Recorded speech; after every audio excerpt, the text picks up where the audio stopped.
का set number 9 का देखेंगे 6 to 8 का सॉल्यूशन साइंस का। बोल रहा है मुक्त रूप से गति करने में सक्षम 10 kg के द्रव्यमान की एक वस्तु पर जब 10 न्यूटन का बल लगाया जाता है तो कौन सा बल लागू होगा, कौन लागू होता है? तो इसका आंसर हो जाएगा आपका, देखेंगे कैट।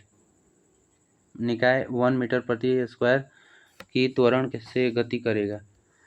72 नंबर क्वेश्चन बोल रहा है कि समापन रेखा को पार करने के बाद भी एक धावक भागना जारी क्यों रखता है? तो इसका आंसर हो जाएगा, एनसीईआरटी का क्वेश्चन है, यहाँ से इसका बॉय आंसर हो जाएगा। बोल रहा है कि गति की जड़ता का उसे आगे बढ़ाती है, गति की जड़ता उसे आगे बढ़ाती है।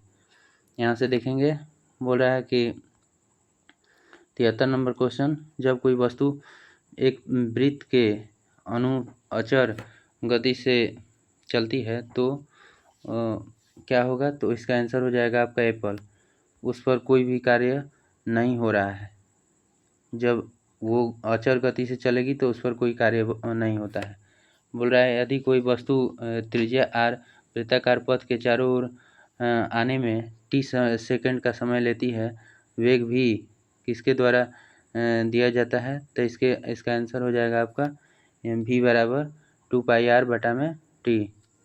75 नंबर क्वेश्चन बोल रहा है कि इसमें से कौन सुमेलित नहीं है? तो जड़त्व का बल आघूर्ण नहीं होता है, इसका रेखीय गति होता है।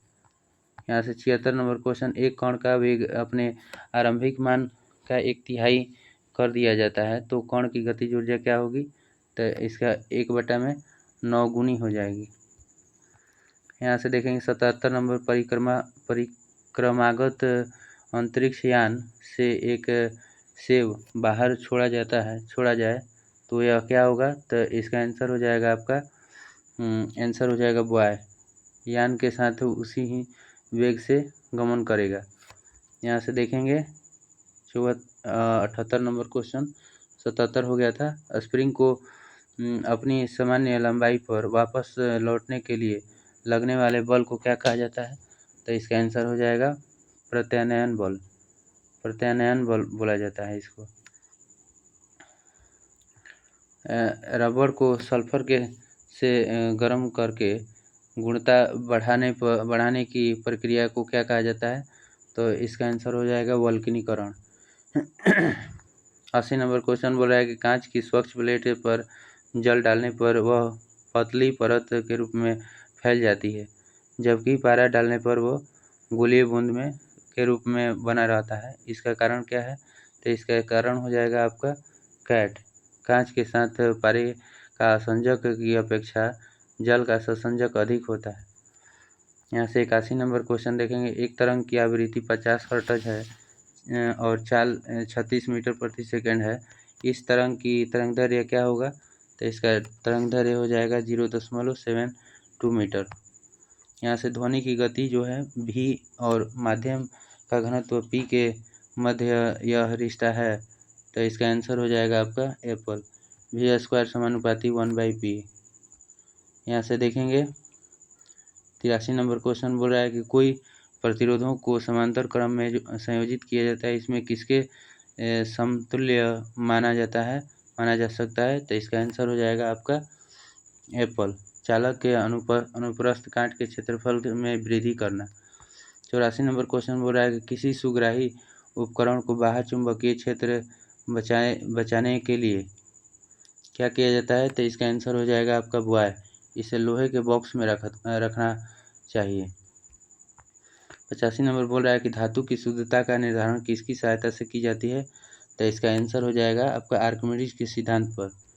86 नंबर क्वेश्चन बोल रहा है कि एक तत्व को प्रकृति में नहीं मिलता है, एक तत्व जो प्रकृति में नहीं मिलता है परंतु इसे कृत्रिम रूप से बनाया जा सकता है, तो प्लेटिनम हो जाएगा। और 87 नंबर क्वेश्चन, एथिल एल्कोहल पानी में अत्यंत घुलनशील है क्योंकि वह पानी के साथ खाली स्थान बनाता है, तो पानी के साथ हाइड्रोजन आबंध बनाता है। 88 नंबर क्वेश्चन बोल रहा है कि रासायनिक गुणों में से मेंडलीफ ने कौन से तत्वों द्वारा बनाए गए यौगिकों पर ध्यान केंद्रित किया था? तो इसका आंसर हो जाएगा आपका कैट, हाइड्रोजन और ऑक्सीजन। 89 नंबर क्वेश्चन बोल रहा है कि अल्फा एवं अल्फा कणों के उत्सर्जन में 90 TH और 232 बोल रहा है 83 BI 216 में बदलता है, तो उत्सर्जित अल्फा एवं बीटा कणों की संख्या ज्ञात करें। तो इसका आंसर हो जाएगा आपका कैट 4 अल्फा और 1 बीटा। यहाँ से देखेंगे 90 नंबर क्वेश्चन बोल रहा है कि कौन से एक उपयोग सामान्यतः सटीक pH को मापने के लिए एक संकेतक के रूप में प्रयोग किया जाता है। तो इसका आंसर हो जाएगा आपका इसका आंसर हो जाएगा यूनिवर्सल इंडिकेटर।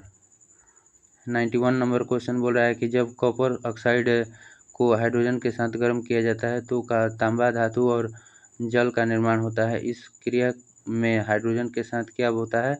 तो इसका आंसर हो जाएगा आपका ऑक्सीकरण हो रहा है। 92 नंबर क्वेश्चन फोटोग्राफी में सोडियम थायोसल्फेट Na2S2O3 विलयन का प्रयोग क्यों किया जाता है? तो इसका आंसर हो जाएगा कैट। अन्य अपघटनीय सिल्वर ब्रोमाइड को विलय सिल्वर थायोसल्फेट संकुल के रूप में निकालने के लिए। यहाँ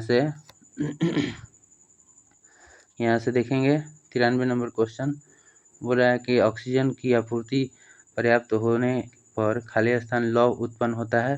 तो इसका आंसर हो जाएगा आपका नीली लौ उत्पन्न होती है।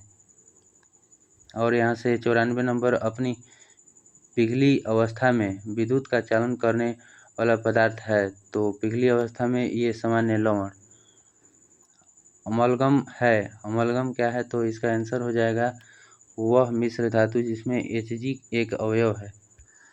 96 नंबर क्वेश्चन बोल रहा है कि आणविक फॉर्मूले IPAC नाम कौन सा गलत दिया हुआ है? तो इसका आंसर हो जाएगा कैट C3H8OH प्रोपेनॉल बोल रहा है। यहाँ से 97 नंबर क्वेश्चन बोल रहा है कि लॉन्ड्री साबुन क्या है?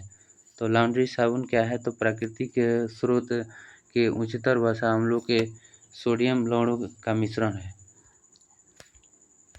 98 नंबर क्वेश्चन बोल रहा है कि अर्धसूत्रण के लिए कौन सा कथन सत्य नहीं है? तो इसका आंसर हुआ है सत्य नहीं। अर्धसूत्रण परिणाम स्वरूप परिणामी कोषों में गुणसूत्रों की संख्या दोगुनी हो जाती है बोल रहा है, दोगुनी नहीं होती है। यही क्वेश्चन गलत है। वायरस जो नील हरित शैवालों पर संक्रमण करते हैं कहलाते हैं। तो इसका आंसर हो जाएगा साइनोफाज बोला जाता है उनको, साइनोफाज। और 100 नंबर स्पाइरोगाइरा होता है। तो स्पाइरोगाइरा ताजे जल का स्वतंत्र प्लावी शैवाल होता है। 101 नंबर केले के पौधे की जड़ है। तो केले की पौधे की जड़ क्या है? तो श्वसन मूल है। और 102 नंबर बोल रहा है कि क्लोरोफिल क्या करता है? तो क्लोरोफिल किस में पाया जाता है? तो इसका आंसर हो जाएगा पत्तियों में, पत्तियां हो जाएगा। इसका नाइट्रोजन किस में होगा? तो जीवाणु में। और अमरबेल ये होता है परजीवी होता है। और जंतु क्या है? तो जंतु हो जाएगा आपका परपोषी। और कीटभक्षी क्या होता है? तो कीटभक्षी ड्रोसेरा होता है। यहाँ से 103 नंबर क्वेश्चन देखेंगे। बोल रहा है कि परागकण किस में पाए जाते हैं? तो परागकोश में पाए जाते हैं। 104 नंबर पृथ्वी पर पाए जाने वाले ऑक्सीजन छोड़ने वाले प्रथम प्रकाश संश्लेषण जीव कौन से थे? तो इसका आंसर हो जाएगा आपका साइनोबैक्टीरिया थे। और 105 नंबर ऊंचाई से गिरने पर किसी मानव या अन्य पशु के अपेक्षा बिल्ली के बचने की अधिकतम संभावना क्यों होती है? तो बिल्ली जो होती है तत्काल अपने आप को समायोजित कर अपने चारों पैरों को भूमि पर आती है और पैरों को मोड़ सकती है, और ताकि गिरने की संभावना बहुत कम हो जाती है। 106 नंबर बोल रहा है कि कार्बोहाइड्रेट, प्रोटीन और वसा का पूर्ण पाचन कहाँ पर होता है? तो इसका आंसर हो जाएगा आपका छोटी आंत में होता है। 107 नंबर क्वेश्चन बोल रहा है कि जंतु द्विलिंगी है कौन सा? तो इसका आंसर हो जाएगा द्विलिंगी कौन सा जंतु है? तो जोक है द्विलिंगी। यहाँ पर 108 नंबर क्वेश्चन देखेंगे। कह रहा है कि गर्भ निरोधक गोलियों में खाली स्थान शामिल होता है। तो इसका आंसर हो जाएगा प्रोजेस्टेरॉन और एस्ट्रोजन का गौण मिश्रण होता है। बोल रहा है कि यौन प्रजनन में अभिभावक का योगदान कहाँ होता है? तो इसका आंसर हो जाएगा आपका एप्पल, उसके वंशाणु का आधा भाग। वैसे अंग जिसकी मौलिक संरचना तो एक समान होती है, परंतु उनके द्वारा किया जाने वाला कार्य भिन्न भिन्न होता है, तो क्या कहा जाता है? तो इसको बोलेंगे समजात अंग।